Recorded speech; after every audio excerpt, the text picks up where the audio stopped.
Orang munafik ni Allah sebut, innal munafiqina fid darkil asfali minan nar. Orang munafik ni tempat dia di dasar api neraka Allah Subhanahu wa taala. Dalam ayat yang lain Allah Subhanahu wa taala sebut, innallaha jami'ul munafiqina wal kafirina fi jahannam jami'a.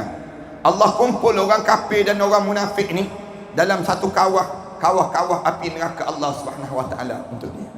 Anak ajar pada diri kita nya, jaga diri kita ni jangan jadi daripada dendam, daripada marah jadi dendam, daripada dendam jadi dengki, daripada dengki jadi munafik. Jadi munafik kesan daripada mana? Kesan daripada perangai kita yang tak jaga sifat marah tadi. Satu Islam suruh kawal yang ni dahulu dalam diri kita ni, kawal kemarahan. Jangan sampai peringkat dia berjangkit-jangkit, akhirnya menjadi munafik.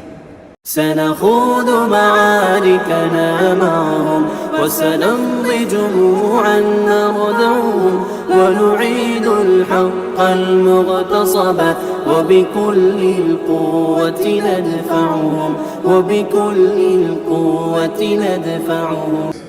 Ada juga demikian, dah melekat dah pada tu badan dia. Dia kena marah macam-macam mana pun, dia pergi ke pejabat dia kena marah. Dia kena marah pada orang, dia kena memarahi orang. Dia panggil demikian. Dia balik ke rumah dia kena marah, dia kena memarahi anak-anak dia. Kalau dia tak marah, maka tak sempurnalah dia balik ke rumah, dia panggil. Kalau dia je hidup dia dah jadi satu tabiat. Kerana apa dia? Kerana dia membiarkan penyakit marah ini berkekalan pada diri dia. Orang dah cam dah dia ni seorang yang pemarah. Kita tak orang dah tahu dah dia ni sikit-sikit je nak marah, sikit-sikit je nak marah, cepat sangat nak marah. Kerana apa dia? Dah jadi satu tabiat dalam tuadan dia. Kita jangan jadi macam tu. Biar kita ni jadi pemaaf. Cepat sangat nak maafkan orang. Cepat sangat reda kemarahan kita ni. Dan mendekam dalam dada bagaikan meresak suntikan yang sudah menyebar dalam seluruh tubuh badan dia. Dia mula marah tadi dah melekat dalam tuadan dia ni, tersebar seluruh tuadan macam kena suntik. Bila kena suntik ubat, dia kejap tu dia bergerak je. Ubat tahan sakit misal contohnya. Kita sakit, bila kita sakit gigi, suntik sekali kemudian hilang sakit gigi tadi. Ini cepat tersebar. Demikian juga marah. Bila kamu marah, macamlah kamu kena suntik. Suntik ni bila kena suntik menyebabkan habis merebak terus tubuh badan kamu, nampak sangat. Bila orang tu marah, merah muka dia, kemudian nampak sangat ketar tangan dia, yang kita belajar sebelum daripada ni, perbincangan panjang dalam bab marah ini sendiri. Manakala suntikan itu dapat menyembuhkan suatu penyakit, maka kemarahan yang sudah mendalam itu bahkan sebaliknya.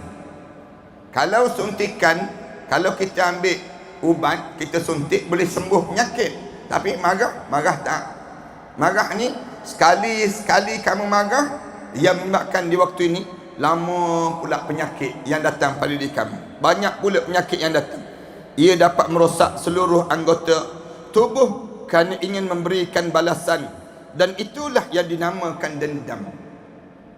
Bila seorang tu marah, dia dah mula lama dah dalam tubuh badan seorang, lahirlah satu penyakit baru. Dia panggil penyakit apa dia? Dendam. Tu kesan daripada marah. Satu, kita kena jaga pada diri kita ni. Punca jadi dendam ni, punca datang daripada mana? Daripada marah terlebih dahulu. Satu, Islam suruh jaga. Bila kamu marah, kamu tutup jalan marah tadi. Kalau kamu buka jalan marah, yang menyebabkan lama-lama disimpan dendam. Dendam ni lah yang datang. Orang Melayu kita ni ada penyakit ni. Asal daripada marah dahululah. Bila marah je pada kita biar, lama-lama kita dendam. Dendam tu yang kita sebut pada anak cucu kita tu, kita mula sebut, jangan pergi rumah orang tersebut, jangan pergi rumah jiran sebelah. Bukan sekadar jangan pergi hari ni, dia sebut selama-lamanya. Bukan selama-lama je, 7 keturunan dia sebut. Disambung dengan penyakit ni yang menyebabkan marah tu berkekalan dalam tuadan dia. Jadi kalau demikian keadaannya, maka apakah makna hikid? Apa yang dimaksudkan dengan hikid? ataupun dendam itu sebenarnya. Hiqid ni maksudnya dendam. Maknanya apa maksud dendam yang sebenarnya? Pengertian dendam ialah manakala hati telah merasakan berat untuk melalaikan orang-orang yang dianggap sebagai lawan. Dendam ni maknanya apa dia? Bila kamu sentiasa melayan apa dia? Musuh-musuh kamu, melayan dalam hati kamu. Patutnya kalau orang yang kamu tak suka tu, kamu biar, buat tak kenal. Tapi dendam ni datang bila kamu layan perasaan apa dia? Perasaan untuk kita ni ingat yang orang buat jahat pada kita, ingat yang orang yang kita tak suka tadi. Ingat, bila kita ingat pada diri kita ni, wujudlah dendam. Wujud dendam. Dan sentiasa ingin membalasnya dengan keburukan apabila kuasa melakukannya. Dendam ni apa dia? Kita mula letak, suatu hari nanti kalau aku ada peluang, aku akan balas. Itu dipanggil dendam. Kita ni jangan begitulah pada diri kita. Jangan ada benda yang demikian. Ajar pada diri kita ni, Rasulullah sebut bagaikan Abi Damdam. Abi Damdam tu kan, Rasulullah sebut, kenapa kamu tak boleh jadi macam Abi Damdam? Abi Damdam, sahabat Rasulullah, kalau dia turun daripada rumah, tiap kali mana dia turun daripada rumah dia, orang mula bercakap tentang dia. Dia nak turun rumah tu, dia akan sebut apa dia? Ya Allah, aku sedekahkanlah semua air muka aku ni kepada mereka yang bercakap tentang keburukan aku. Aku sedekah, maknanya aku tak ambil kira. Abu Damdam dia sebut demikian. Aku tak akan letak dalam jiwa aku ni perasaan nak marah, perasaan dendam, perasaan tak suka. Tak. Aku akan biarkan setiap mereka yang bercakap tentang dia aku halal. Itu sifat yang mesti ada. Kita ni tak pantang orang bercakap tentang diri kita. Kita mestilah, kita ni cepat nak marah. Kita kata, oh dia ni rupa-rupanya yang buat khianat, dia ni rupa-rupanya yang kita ni jadi cepat nak marah pada diri kita. Ana cerita pada jemaah tu kan, dalam sehari dua bawah ni datang seorang hamba Allah yang datang jumpa dengan Ana, salam dengan Ana, cium tangan, minta maaf Ustaz, minta maaf, nangis dia ni. Kenapa? Kena sebut, saya dulu jadi cyber trooper, dia sebut, Facebooker, saya ambil upah, dia sebut, saya ni tentera upahan Red Bin Army, dia sebut, saya jadi tentera upahan orang-orang kafir untuk mengeji Ustaz. Ni dia sebut demikian. Ni cyber trooper ni, dia mengaku sendiri. Anda tanya dia, banyak mana ada akaunnya? Kita tanya, berapa akaun ada? Facebook saja ada 65 akaun. 65 akaun. Kemudian blog ni adalah berapa blog, dia sebut. Kerja kami ni Ustaz, dia sebut, kerja kami ni, kami itu berapa ramai, kita tanya. Dia kata ada lebih kurang 3,000 lebih. 3,000 lebih. Yang jadi kerja ambil upah daripada musuh-musuh Islam untuk serang orang Islam. Kemudian dia sendiri sebut ni, anda tanya dia berapa gaji sebulan. Ni kerana banyak akaun ni, berapa gaji sebulan. Dalam 7,500 Ustaz. 7,500. Siapalah yang sanggup. Kerja dia caci maki para alim ulama.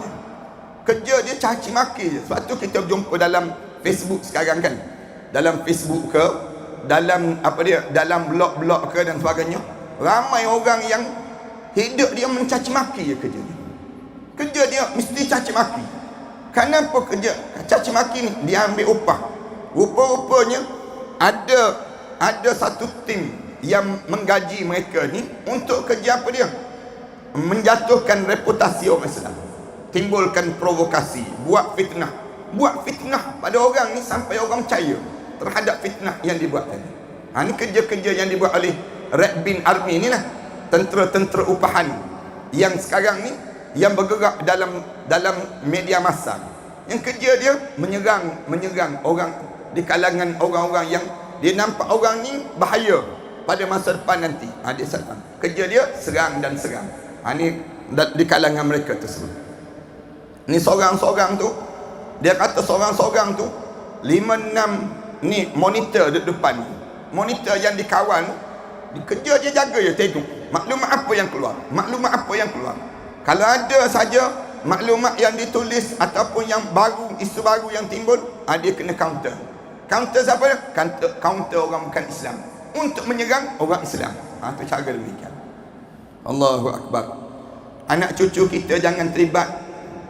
Tuan-tuan, parahan sekalian, jangan membiarkan anak cucu kita terlibat dengan kerja-kerja keji ini. Kalau tuan-tuan terlibat dengan yang tu, rosaklah keturunan kita. Bulan Ramadan ni tak berhenti-berhenti mengeji, tak berhenti-berhenti buat benda-benda yang keji tadi. Ni punca apa dia? Punca makan gaji daripada musuhnya nak. Ana sebut banyak kali kan, kenapa Palestin sampai hari ni tak berjaya? Tak berjaya nak dibebaskan bumi Palestin. Padahal perang tahun 1940-an lagi lawan tentera Israel, sampai hari ni tak berjaya. Kenapa? Kerana orang Palestin buat jahat pada orang Palestin sendiri. Orang Palestin yang kerja dia apa dia? Makan gaji. Dia jadi tentera Israel. Orang Arab Palestin pergi kerja jadi tentera Israel. Orang Arab Palestin menjadi SB pada Israel. Orang Arab Palestin ni yang buat khianat. Mereka buat khianat pada bangsa mereka sendiri.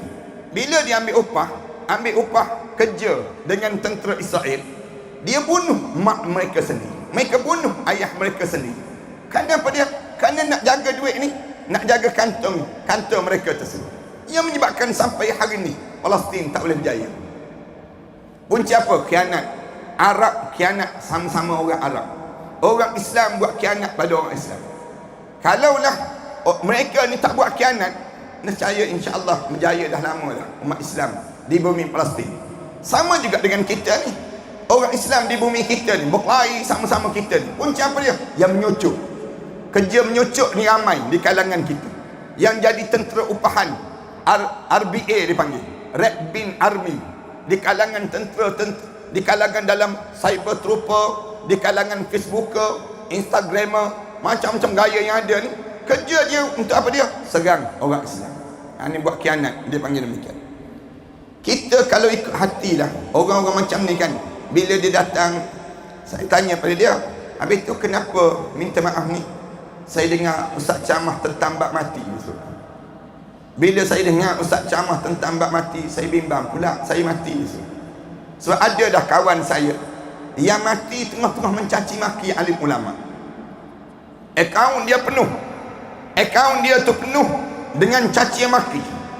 Dia sebutlah nama akaun sekian-sekian. Ustaz tengok, anak tengok, memang kerja dia celik mata pagi je caci maki orang-orang alim. Caci maki.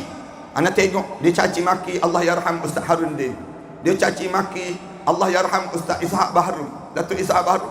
Dia caci maki habis orang-orang alim di sini. Anak kerja dia. Termasuk dia caci maki anak tengok. Mati, umur 38 tahun mati. 38 tahun. Tengah-tengah dia masuk bilik air, satu pagi masuk bilik air, bom jatuh dalam bilik air. Tak sempat nak minta maaf. Tak sempat minta maaf. Tulisan tu penuh dekat wall-wall mereka. Dia nak minta maaf dengan siapa ni? Dia nak pergi berjumpa minta maaf dengan siapa? Saat mana dia sudah menghadap depan Allah. Ni jangan main. Siap tulisan kita ni, selagi mana tulisan tu ada, kekal di tulisan tadi, kekal, sehingga itulah dosa. Dosa. Kita kan kadang-kadang orang masukkan kita dalam grup WhatsApp. Grup WhatsApp yang buruk, keji, mencaci maki dan sebagainya. Kita biar je dalam tu. Dengan kita dapat dosa. Dengan kita dapat dosa. Islam suruh apa dia? Bila orang masuk kamu dalam satu grup WhatsApp yang tak baik, kerja kamu apa dia? Left grup tersebut. Tinggal block grup yang demikian. Tak perlu ada pada kita dengan kumpulan-kumpulan yang jahat seperti kita. Kadang-kadang ada orang yang caci maki kita tulisan. Bila dia hantar tulisan pada kita, dia caci maki pada kita. Kita buat macam mana? Block orang yang demikian. Tak payah layan orang yang sedemikian rupa. Kerana apa dia? Kerana buruk akhlak dia tadi membawa penyakit pada hati kita. Ramai orang yang kena dengan tulisan-tulisan dan sebagainya. Serangan-serangan sekarang kan bukan sekadar dengan mulut, tetapi dengan tulisan itu sendiri. Tahu-tahu mati. Bila mati, kekal tulisan tu. Itu Islam larang. Jangan kita ni menulis sebarangan, jangan. Menulis tulisan-tulisan yang buruk, kemudian berkekalan dia tulisan tadi, menyebabkan kitanya bertanggungjawab sampai di akhirat Allah Subhanahu Wa Taala. Ni dia akan jadi demikian. Datang yang menyebabkan kita ni, kalau kita biarkan rasa amarah tadi berkekalan pada diri kita ni, rasa dendam yang panjang. Dan dendam ni menyebabkan kita rasa berat untuk kita nak memaafkan dia, dan senantiasa ingin membalasnya dengan keburukan apabila kuasa melakukannya.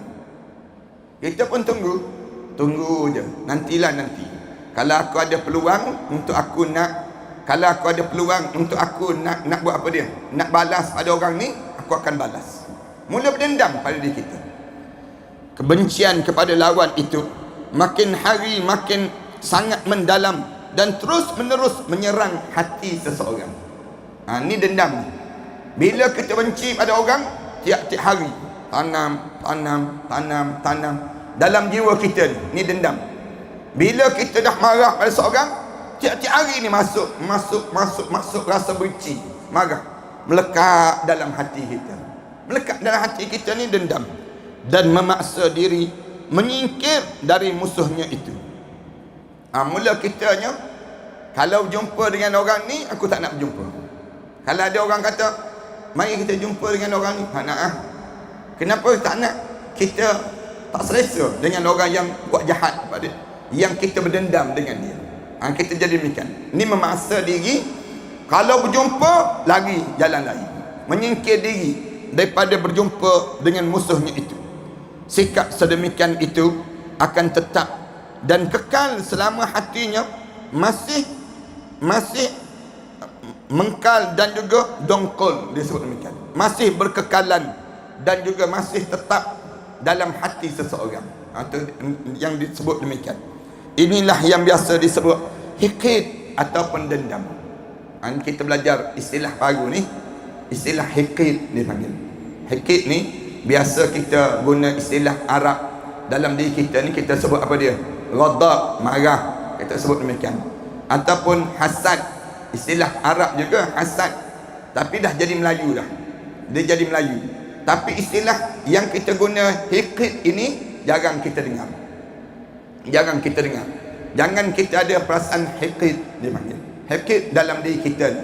Hikid ni maknanya apa dia? Dendam. Jangan kamu biarkan diri kamu ni mula berdendam dalam diri kamu. Hikid. Jadi hikid itu adalah buah ataupun natijah daripada ghadab ataupun marah. Itu istilah. Tuan kita ni dia nak suruh kita ni, lama-lama dia jadi biasa dah kita sebut kalimah-kalimah macam ni kan. Asalnya kalimah Arab, tapi bila kita dah biasa dah sebut ghadab, orang tanya ghadab tu apa? Ghadab tu maknanya yang disebut dengan marah. Sampai sekarang kan orang Melayu kita ni macam sebut kalimah Lailatul Qadar, malam Lailatul Qadar. Tapi dia tak sebut malam Lailatul Qadar. Dia sebut malam Lailatul Qadar, dia sebut. Padahal Lailatul tu dah malam dah. Jadi kita jadi ganda dua kali lah. Malam Lailatul Qadar. Boleh ke tak boleh kita sebut begitu, tak menjadi masalah. Cuma nampak macam tak berapa cerdik tu. Tak berapa cerdik sikit je. Kerana berganda dua kali. Dia panggil yang pertama malam, yang kedua Lailatul Qadar. Yang dipanggil. Patutnya kita panggil dipanggil yang dinamakan dengan apa dia? Lailatul Qadar. Lailatul Qadar ni maknanya malam Lailatul Qadar lah tu. Orang kita kan kadang-kadang dia ada istilah-istilah begitu. Nak sebut nama babi, marah. Babi, kau ni kalau perangai macam begini jadi macam perangai babi, dia pun marah. Jangan sebut babi-babi. Kalau begitu engkau buat macam ni, perangai macam khinzir. Khinzir lembut sikit, bunyi warak je bunyi. Dia akan jadi demikian. Padahal khinzir itu babi lah. Istilah cuma digunakan istilah Arab. Cuma bila kita sama juga yang ni, hikid ini sendiri. Hikid ini asalnya Arab, dalam bahasa Arab, tapi jarang orang Melayu kita sebut. Tapi mulai pada hari ni kita dah boleh sebutlah pada diri kita, jangan kita ni hikid. Jangan. Sebut pada anak-anak kita, jangan hikit. Jangan hikit. Dengan anak-anak kita ni jangan biarkan berdendam. Jangan. Bila dia ditolak oleh abang dia, misal contoh, adik ni nak kejar balik abang lagi. Bila lari tu adik menangis kerana tak dapat kejar abang. Kita nak pujuk dia, jangan marah pada abang, jangan marah. Kita pun pergi dekat abang tu, kita pegang abang tu, kita pun ambil tangan kita tepuk di atas tangan kita ni. Anak yang kecil ni dia ingat kita tepuk dia, abang tadi. Tapi kita tepuk tangan kita aja. Kita sebut demikian. Yang ni melahirkan perasaan hikit. Hikit ni dendam. Sebab tu kita kena ajar pada anak kita ni, jangan marah pada abang, maafkanlah dia. Ajar maafkan, salam, kita sebut demikian. Tu nak suruh jangan timbul perasaan dendam dalam diri seorang. Hikit itu dapat membuahkan 8 macam perkara pula. Manakala kita mula berdendam, kita boleh tengok kesan daripada dendam itu ada 8. Tuan kitab kita ni sebut, siapa-siapa yang berdendam, dia akan berlaku 8 perkara ni pada diri dia. Yang pertama, hasad ataupun dengki. Yang pertama, bila kamu berdendam, kamu akan mula menjadi dengki, mula berdengki di kalangan kamu. Iaitu sifat yang menyebabkan seorang yang bersifat sedemikian itu sentiasa mengharap-harapkan lenyapnya kenikmatan dari orang yang menjadi lawannya. Lenyapnya, dia sentiasa nak kalau boleh orang yang kita dendam tadi hilang nikmat yang dia dapat. Tu mula dia akan jadi demikian. Bila kita berdendam, kita mula dengki. Tengok rumah dia besar, kita sibuk tanya, bilalah rumah dia ni nak terbakar. Ni mula tu dia panggil pada diri kita. Kita tengok orang ni, orang yang kita dendam tadi sihat je, tak pernah sakit. Dalam hidup dia ni segar-segar je. Kita mula dalam hati kita tanya, bilalah dia ni nak kena langgar ke kereta. Ni nak suruh kita ni, nak suruh dia lenyap nikmat dia tadi. Bila kamu dendam, kamu akan jadi dengki. Bila kamu dengki itu, kamu nak suruh lenyap nikmat yang ada pada orang tersebut. Allahu Akbar. Tak adalah agama yang mengajar kita sedetail ini kecuali Islam. Hanya Islam je yang mengajar pada kita macam mana nak jaga diri kita ni. Jangan jadi sampai tahap ini, nanti hancur amalan kamu. Rugi je. Berapa ramai orang yang buat amalan, tiba-tiba amalan yang dia buat tadi, amalan yang dilakukan tadi tidak dipandang langsung di sisi Allah. Macam dalam hadis Rasulullah sebutkan, kam min saim laisa lahu illa ta'a wan nasab. Berapa ramai orang yang puasa, dia tak dapat apa-apa daripada puasa dia kecuali dia dapat letih dan dahaga je pada diri dia. Kenapa jadi demikian?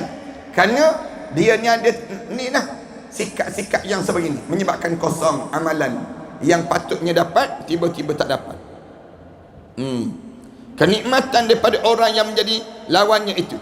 Oleh sebab manusia yang hasad itu tentu bersedih hati. Siapa-siapa yang dendam, dia akan jadi hasad. Bila dia hasad, dia jadi sedih hati. Dia akan ada perasaan sedih je pada dia apabila lawannya itu memperolehi nikmat. Bila tengok orang yang dia berdengki tadi dapat ada nikmat, dia datang berjangkit penyakit ini. Sekalipun bagaimana juga kecil ataupun remehnya nikmat yang didapat tadi. Kadang-kadang nikmat itu bukan besar sangat pun, tapi rasa tak puas hati itu. Bila dia tak puas hati pada seorang, dendam dengan seorang, dia dengki seorang, dia tengok orang tu ada nikmat, dia tak boleh. Ni yang bahaya. Kadang-kadang kan bila kita berjiran, kadang-kadang jiran dengki dengan jiran. Dia dengki dengan jiran. Seksa betul kalau hidup dengan orang yang begitu. Bila tengok jiran sebelah baiki rumah, renovate rumah dia, jiran sebelah ni tak puas hati. Allah, dia kata renovate. Nak marah dia. Asyik nak renovate. Sebenarnya dia dengki, dia tak boleh nak renovate. Kawan sebelah tersebut dah renovate rumah, beli kereta baru pula. Siap je renovate rumah, beli kereta baru, lagi sakit hati, menambah lagi sakit hati dia tak puas hati. Padahal nikmat orang sebelah bukan nikmat dia pun. Ini nak sebutnya bagaimana orang yang dia dendam bawa pada dengki, bawa kepada tak puas hati, nak suruh hilang nikmat. Lepas tu kawan sebelah pula, lepas pada beli kereta baru, dia beli pula skrin TV yang besar tu kan, skrin TV yang besar, jatuh terlentang di tepi dinding. Jiran sebelah tu sandar tepi dinding, tak menyawa, muah dia. Kenapa? Kerana sakit hati ni, darah naik, cek darah naik, tak pasal-pasal langsung. Apa hubungan patutnya dia dengan jiran sebelah tu? Patutnya dia rasa gembira lah tengok nikmat yang dapat pada jiran sebelah. Tapi oleh kerana dengki, bila dengki ni dia datang perasaan tak puas hati, tak suka. Dia tak nak orang yang dia tak puas hati tadi dapat nikmat. Yang dia dengki tadi dapat nikmat. Berhati-hati, perhatian. Satu Islam diajar, ada benda yang kita boleh bagi tahu nikmat yang kita dapat, ada benda yang kita jangan bagi tahu nikmat yang kita dapat. Ada benda yang kita boleh bagi tahu, ada benda yang kita jangan bagi tahu. Kalau kita bagi tahu, orang tahu saja nikmat yang kita dapat, dengki tadi datang berpanjangan, yang menyebabkan dendam yang tak berhenti-berhenti pada seorang. Sebaliknya, manakala lawannya itu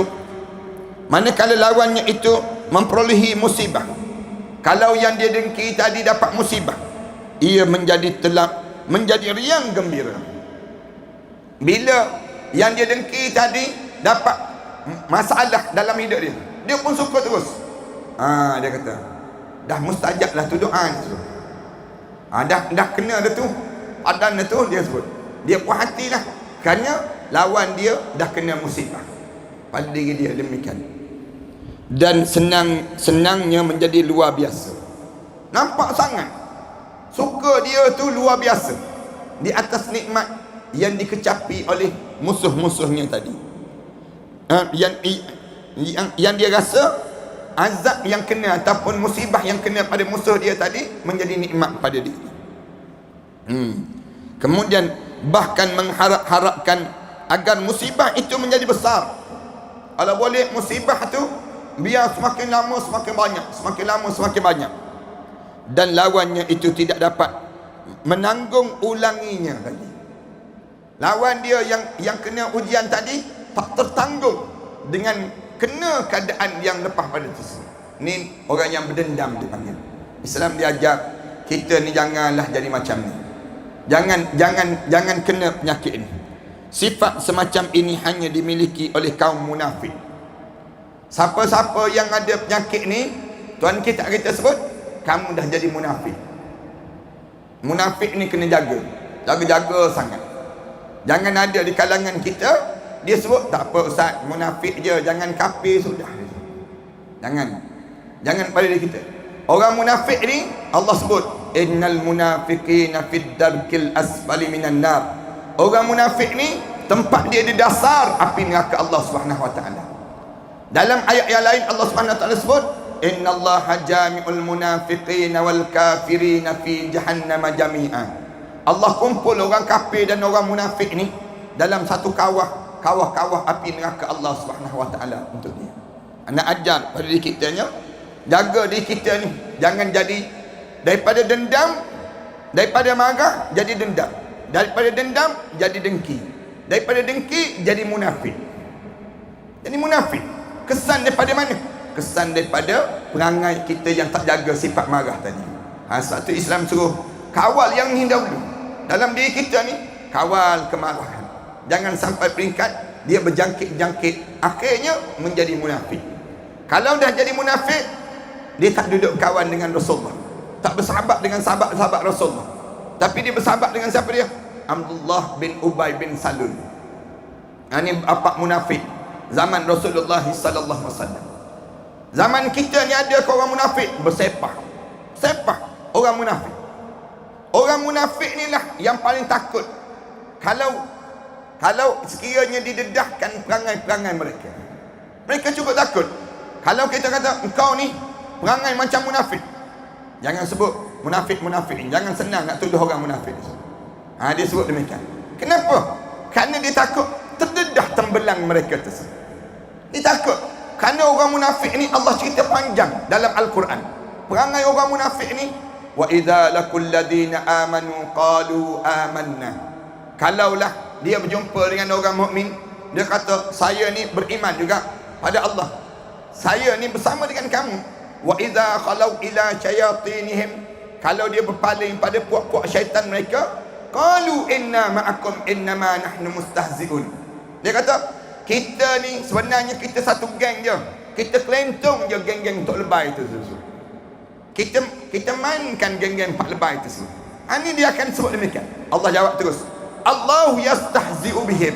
Allah lah yang mempermainkan mereka. Wa yamudduhum fi tughyanihim ya'mahun. Dan Allah biarkan mereka dalam kegelapan sampai mereka mati dalam keadaan yang jahat, seperangai yang jenis demikian. Satu saya sebut banyak kali kan, jemaah baca ayat Quran tu, muqaddimah mula-mula surah Al-Baqarah tu 5 ayat je cerita tentang orang mukmin. 5 ayat je. Alif Lam Mim. Zalikal kitabu la raiba fihi hudan lil muttaqin alladzina yu'minuna bil ghaib wa yuqimuna shalah sampai ulaika ala hudan min rabbihim wa ulaika humul muflihun. 5 ayat je cerita orang mukmin. 2 ayat lagi cerita orang kafir. Innal ladzina kafaru. Ni cerita orang kafir. 2 ayat lepas pada surah cerita orang kafir. 18 ayat lepas pada itu cerita orang munafik. Orang munafik ni, wa idza qila lahum la tufsidu fil ardi qalu innama nahnu muslihun ala innahum humul mufsidun walakin la yash'urun. Ni Allah cerita demikian. Orang munafik ni, kalau kita sebut pada dia, jangan buat perangai, jangan buat kerosakan atas muka bumi ni, jangan kamu buat demikian, dia akan jawab apa dia? Kita ni lah orang yang membetulkan hidup atas muka bumi. Tapi ala innahum, Allah sebut, hendaklah kamu tahu, mereka lah yang sebenar-benarnya yang merosakkan di atas muka bumi ini sendiri. Ini perangai orang munafik. Datang munafik ni terdiri pada tiga ya. Yang pertama munafik pada akidah. Ulama sebut demikian. Munafik pada akidah. Depan kita ni datang, masa kita tanya, kamu Islam ke? Islam. Tapi belakang kita dengan orang kafir, sekali dengan orang kafir juga. Ini munafik pada akidah dia panggil. Yang kedua munafik pada ibadah. Ulama sebut demikian. Munafik pada ibadah ni kat mana? Allah sebut dalam Quran, wa idza qamu ila salati qamu kusala yura'una an-nas. Kalau ajak dia solat, dia bangun solat tu letih-letih je, penat je dia nak solat. Yura'una an-nas.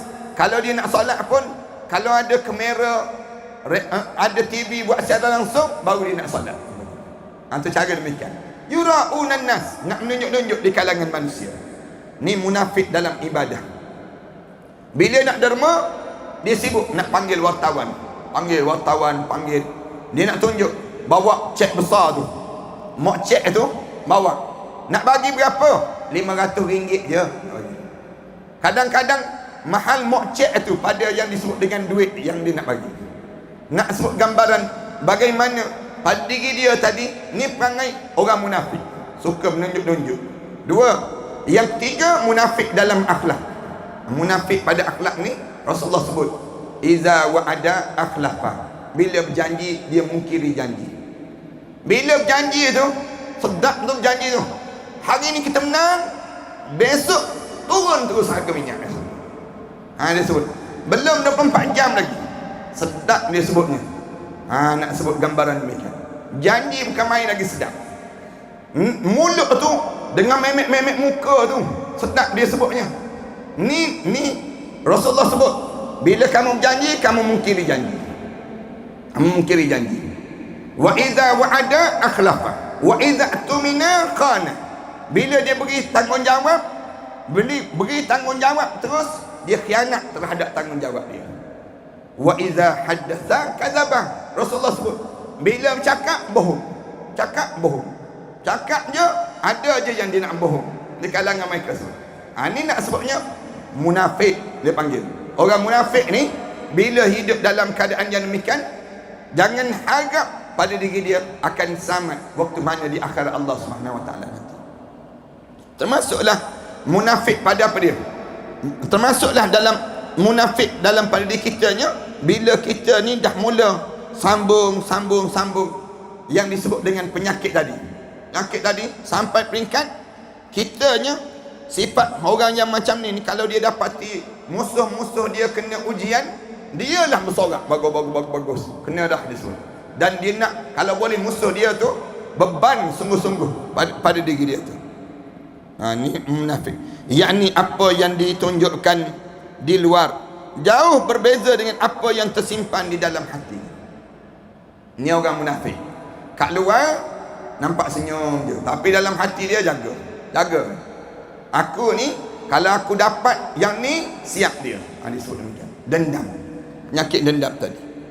Maka dari itu kadang-kadang orang yang hasad itu menampakkan wajah yang mengembirakan di muka lawannya, dan seolah-olah tidak ada apa-apa dalam hati. Tuan kita sebut, bila kamu ada hiqid, kamu akan jadi dengki. Bila kamu jadi dengki, ni hasad ni pada diri kamu, depan orang nampak elok, tapi sebenarnya dalam hati kamu ni penuh dengan kemarahan dan kebencian pada orang yang kamu tak suka tadi. Itu perkara yang pertama yang terjadi.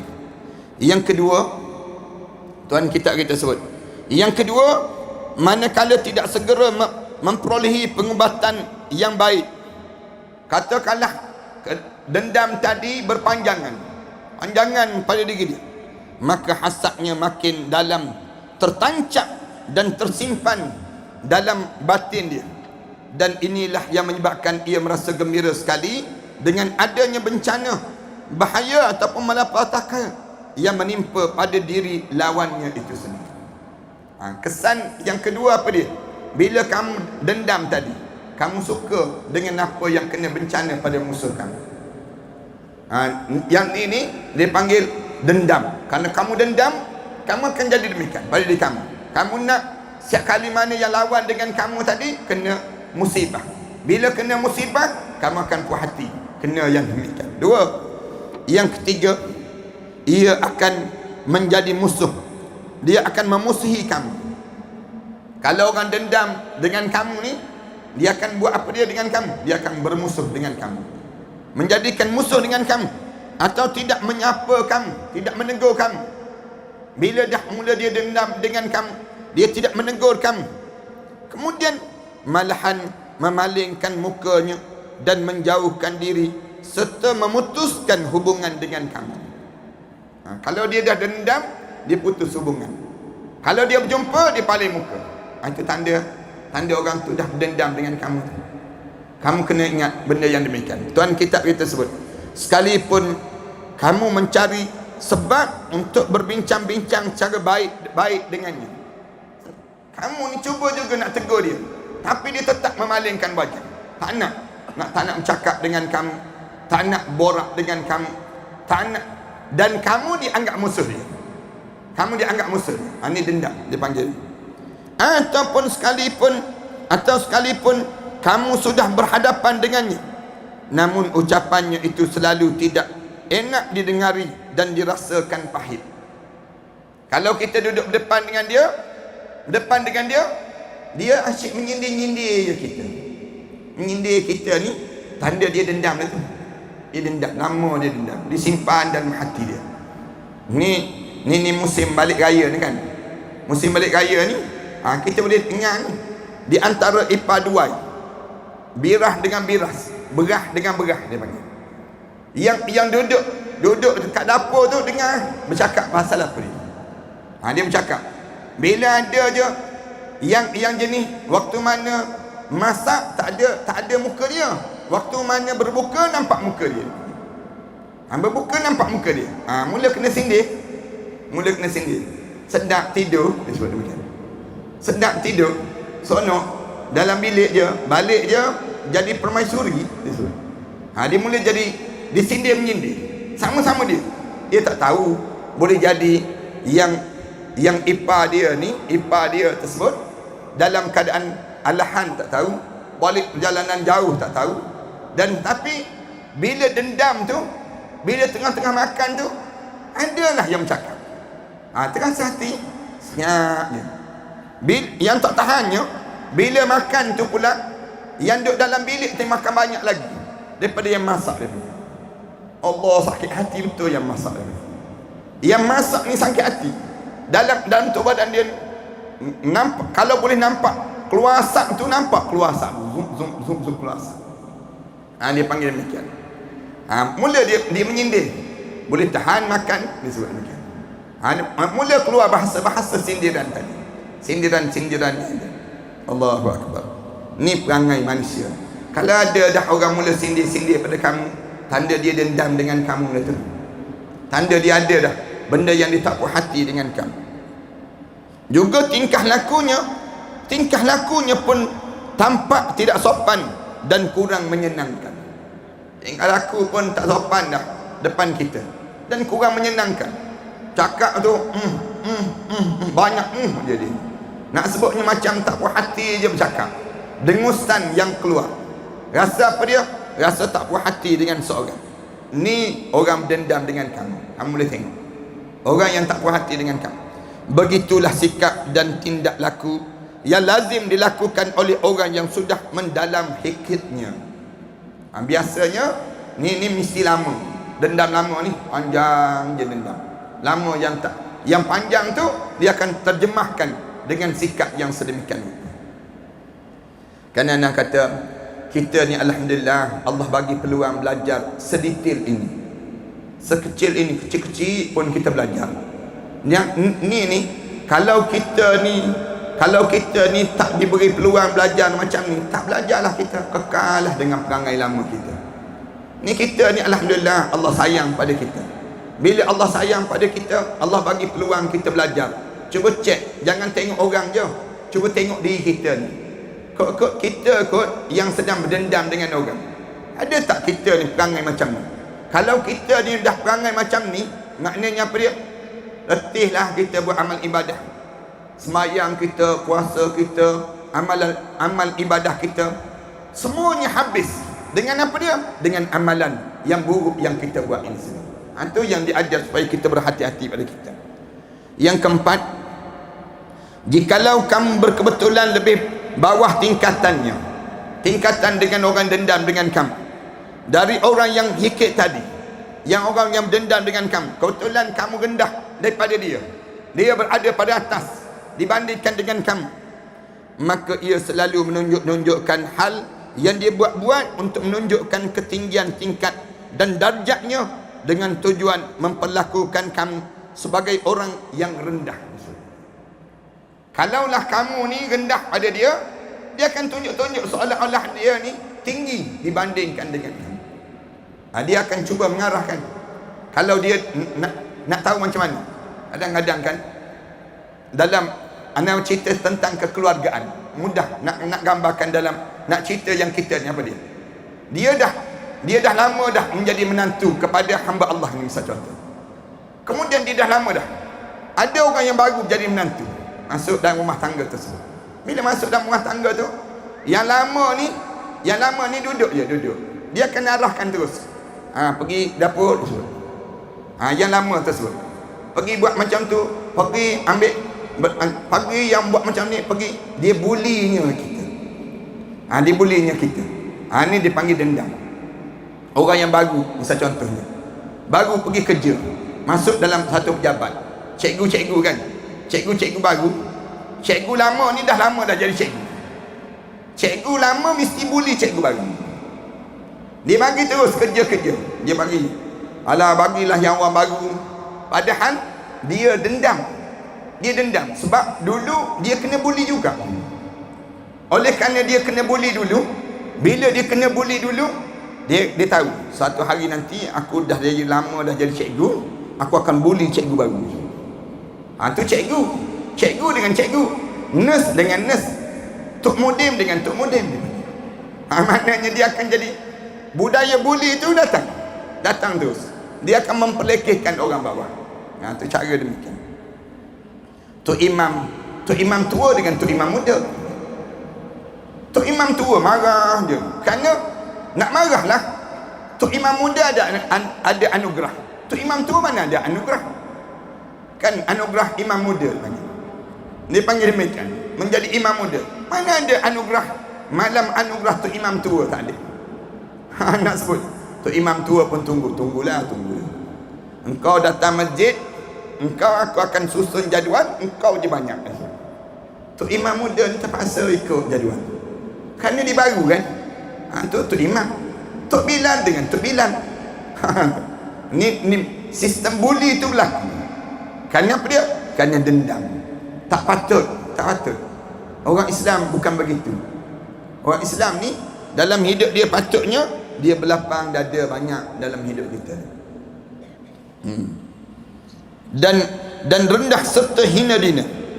Tingkatan di sini bukan hanya dalam hal duniawiyah seperti kekayaan, pangkat dalam jabatan ataupun kedudukan sebagai pegawai dan lain-lain, ataupun tingkat dalam ilmu yang semestinya diarahkan untuk mencari kebahagiaan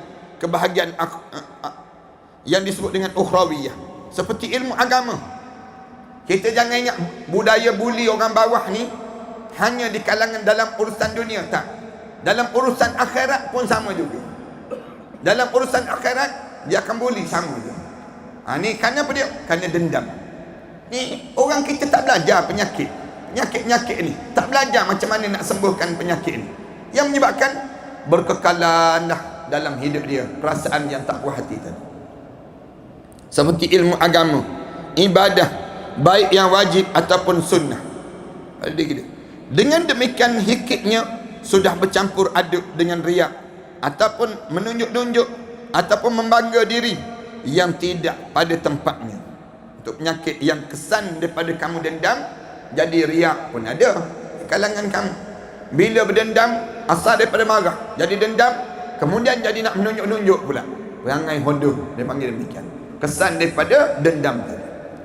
Yang kelima, orang yang bersifat hikit itu senang sekali berbicara mengenai orang yang dianggap musuhnya.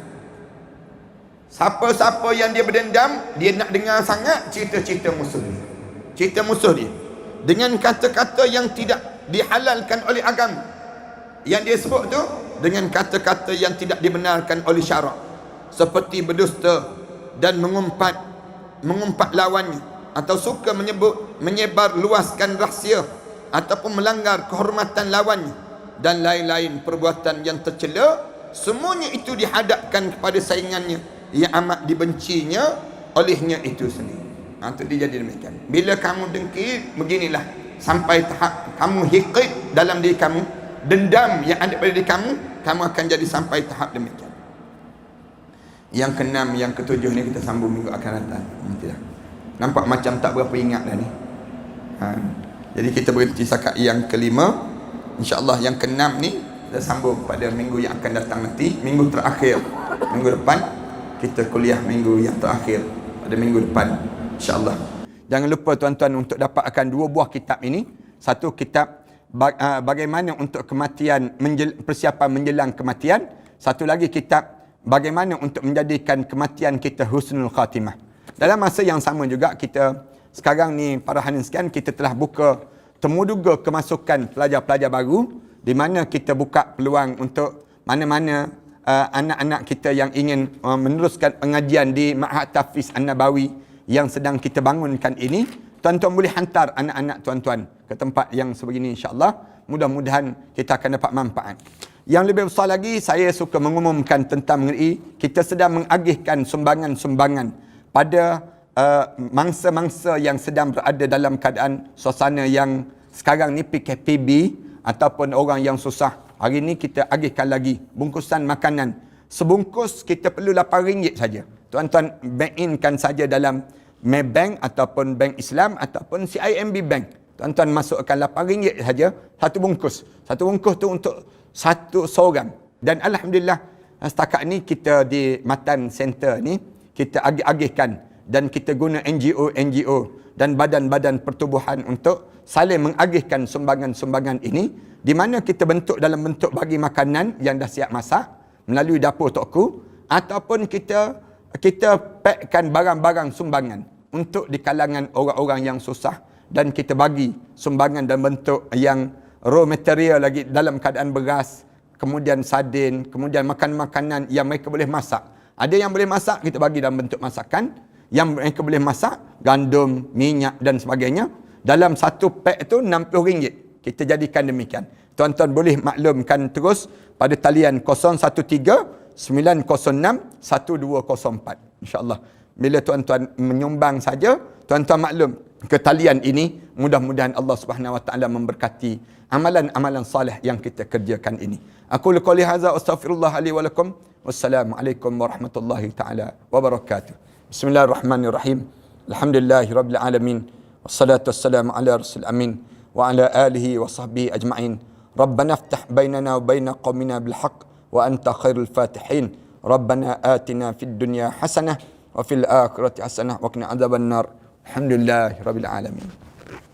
لا إله إلا الله محمد رسول الله عليه صلاة الله وآله والأحبة